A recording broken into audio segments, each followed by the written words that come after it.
New from K-Tel Records, 22 explosive hits.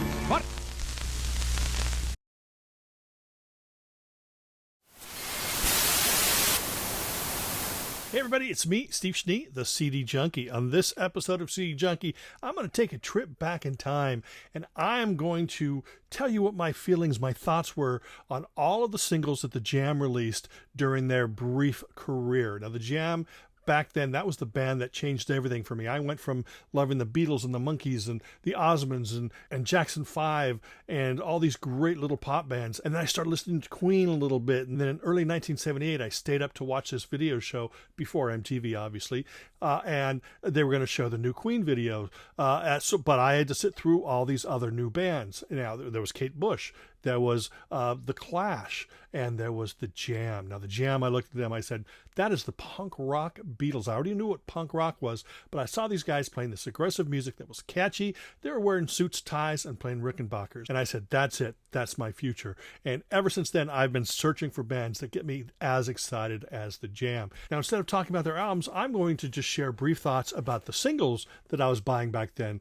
And they come in these two great little CD single box sets. First box I'm going to talk about is 77 to 79. Now, the first single is In the City. I was not into the band when this came out. Of course, I heard it the following year, and it's got such a great bass riff. If you haven't heard In the City, you got to listen to the bass riff. In fact, the Sex Pistols stole it for their song Holidays in the Sun. They didn't do it as a bass riff. They did it as, chord changes. But that was a great intro to the band, super melodic. Taking My Love is the B-side and is available on their first album entitled In the City. The second single was All Around the World, another great song. This was not on the debut album. In fact, this was put on the American version of the second album.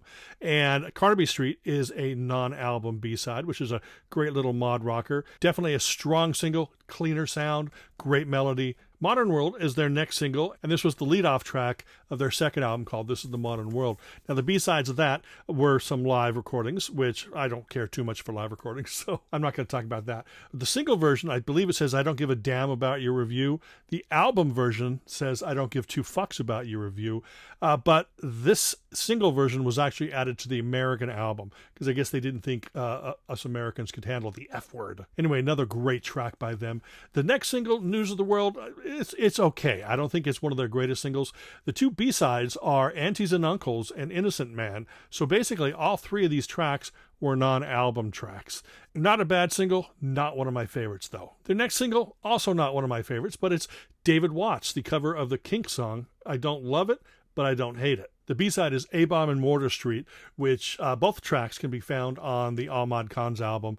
And A-Bomb and Mortar Street's another great grinding Paul Weller classic. The next single they released was Down in the Tube Station at Midnight, one of the most popular Jam songs from this period, also from the Ahmad Khan's album. Now, this is a slightly different version. It fades out and obviously isn't as long as the album version. So if you want an alternate version, it might have appeared on a couple compilations, but it's definitely on here. Now, if you see there, Keith Moon is on the back because he had died shortly before the release of this, and they did a version of So Sad About Us. They also have a non-album track called The Night, which is on that as well. Now, this next song is kind of interesting and kind of confusing for American fans. One of their best singles. Both sides are fantastic. It's Strange Town and Butterfly Collector. The interesting thing is when Ahmad Khan's came out in America, they put on the B-side of the single, called The Butterfly Collector, and removed a song called Billy Hunt.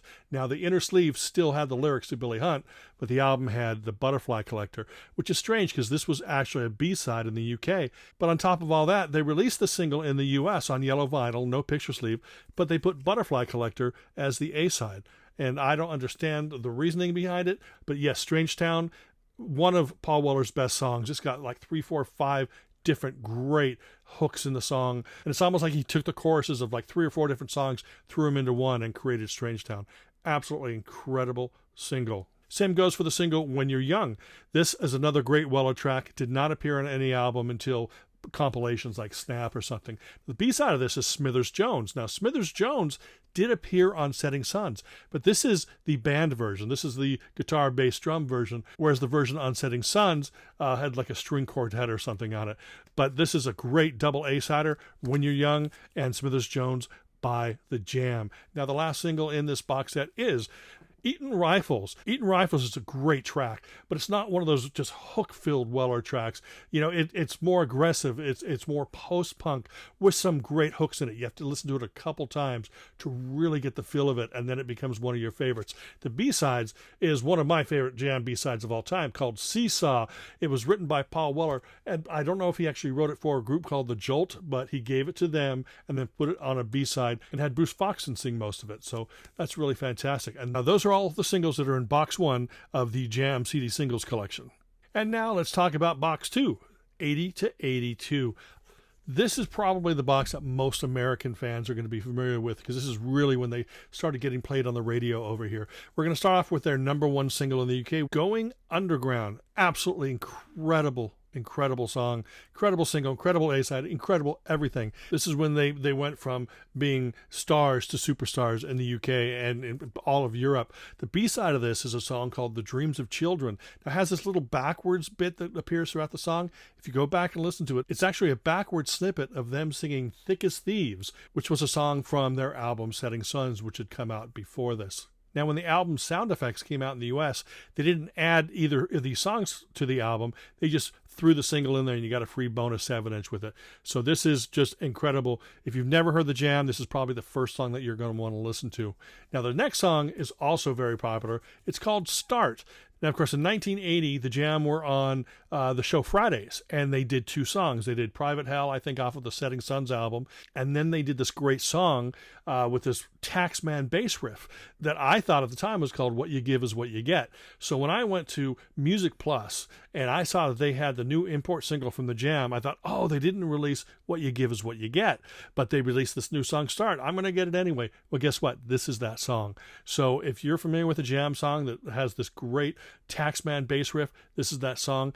Non-album B-side called Liza Radley, a great little sort of folky acoustic number, fantastic single by the Jam. One of the most popular songs on Sound Effects was not released as a single in the UK, but it was released in Europe. And actually, there were so many copies of that single imported into the UK that the single made it on the UK charts. And that's one of their most popular songs. That's Entertainment, an acoustic psychedelic song with a touch of mod. Great, one of their most enduring tracks. Everything here still sounds fresh and outstanding today. Now, the B-side of this is a live version of Down on the Tube Station at Midnight, which appeared on the Going Underground single. I forgot to mention that. That was actually a double 45 set with the A and B side on one disc and then some live songs on the other. And they are all present and accounted for on that disc. Now, the next single was left field, weird, crazy. It's called Funeral Pyre. They changed producers. You know, Vic Coppersmith having pretty much produced everything up to this point. Here they got Peter Wilson, who had produced a lot of stuff, even Sham 69. And this is just, it's post-punk. It's not mod. This is probably the angriest and most tribal they ever sounded. But after 3 or 4 listens, you are definitely hooked. It's completely different than their other material, still outstanding all the same. The B-side is Disguises, a cover of the Who song. Now, the next song, they took another detour, and it's mod pop funk with horns. It's called Absolute Beginners. Great punchy song. The B-side, called Tales from the Riverbank, even better. That actually should have been the A-side in a lot of people's opinions. But Absolute Beginners and Tales from the Riverbank, a great double A-side from the Jam, in my opinion. Now, here's a song they're probably best known for in the U.S., Town Called Malice. Great Motown number. It still gives me goosebumps, hairs on my arms stand on end every time I hear this. An incredible single, still sounds great to this day 40 years later. The B-side is Precious, which is also on the album The Gift. Both of these songs on the album The Gift. The version of Precious here is actually an edited version, so it's about 30-45 seconds shorter than the album version. And the same thing for Start, too. God, I'm forgetting all this stuff. Start is actually a shorter version than the album version, so you're definitely going to want to check out any compilations that may have these, or if you're a vinyl collector, track down the 7 inches. Now, the next single, it's Just Who Is the 5 O'Clock Hero, another song off of the Gift album.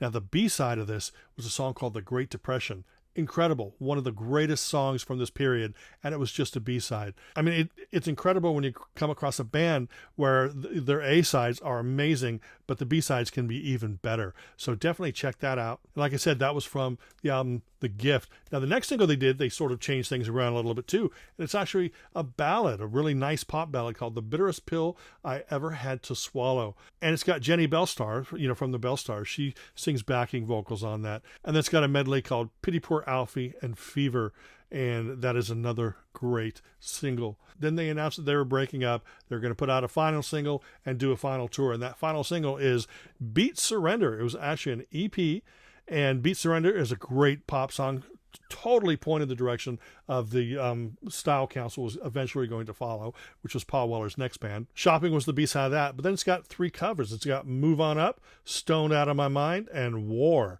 and that's another great collection. And that was it with the Jam. I mean, they're around from 77 to 82, but they made one hell of an impact. They changed the way that I listen to music. I still love them to this very day. And yes, it is 100% true that I was in high school and I had my Jam t-shirt on and somebody came up and said, are they touring with the peanut butter? Yeah, that still makes me laugh today. Anyway, that's it. Thank you for hanging out with me for a little while. Remember to like, comment, share, subscribe, ring that bell for future notifications. And until the next time, remember me. I'm Steve Schnee, the CD Junkie.